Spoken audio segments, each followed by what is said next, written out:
భారత సంతతికి వ్యాపారవేత్త లక్ష్మీ మిట్టల్ బ్రిటన్ ని విడిచి వెళ్లాలని నిర్ణయించుకున్నారు. యూకే నుంచి దుబాయ్కి వెళ్లి అక్కడ ఎక్కువ సమయం గడపనున్నట్లు తెలుస్తోంది.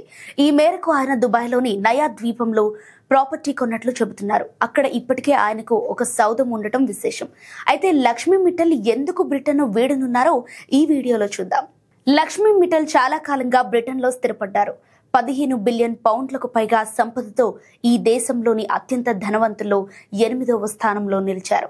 ఆయన ఇప్పటికే స్విట్జర్లాండ్లో పన్ను చెల్లింపుదారు కావటం గమనార్హం. అయితే యూకేలోని లేబర్ పార్టీ సర్కార్ అతి సంపన్నులను లక్ష్యంగా చేసుకుని పన్ను మార్పులను పరిశీలిస్తోంది.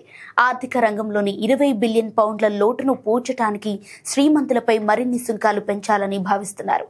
ఈ మేరకు బ్రిటన్ ఛాన్సలర్ రాచెల్ రీవ్స్ బుధవారం బడ్జెట్ ప్రవేశపెట్టనున్నారు. దీంతో వారసత్వ పన్నుపై రిచ్ పీపుల్ ఆందోళన వ్యక్తం చేస్తున్నట్లు ఓ నిపుణుడు మీడియాతో చెప్పారు.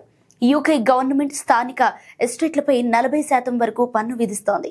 కానీ దుబాయ్, స్విట్జర్లాండ్లలో అలాంటి ట్యాక్సులు లేవు. అందుకే లక్ష్మీ మిట్టల్ యునైటెడ్ కింగ్డమ్ కి బై చెప్పనున్నారని వార్తలు వస్తున్నాయి. ఈ అనిశ్చితుల మధ్య మకాం మారుస్తున్న వారి జాబితాలో హెర్మన్ నరూలా కూడా ఉన్నారు. ఇండియాలో పుట్టి పెరిగిన ఈ టెక్ ఎంటర్ప్రెన్యూర్ సైతం యూకే నుంచి దుబాయ్కు వెళ్లాలని ఆలోచన చేస్తున్నారు.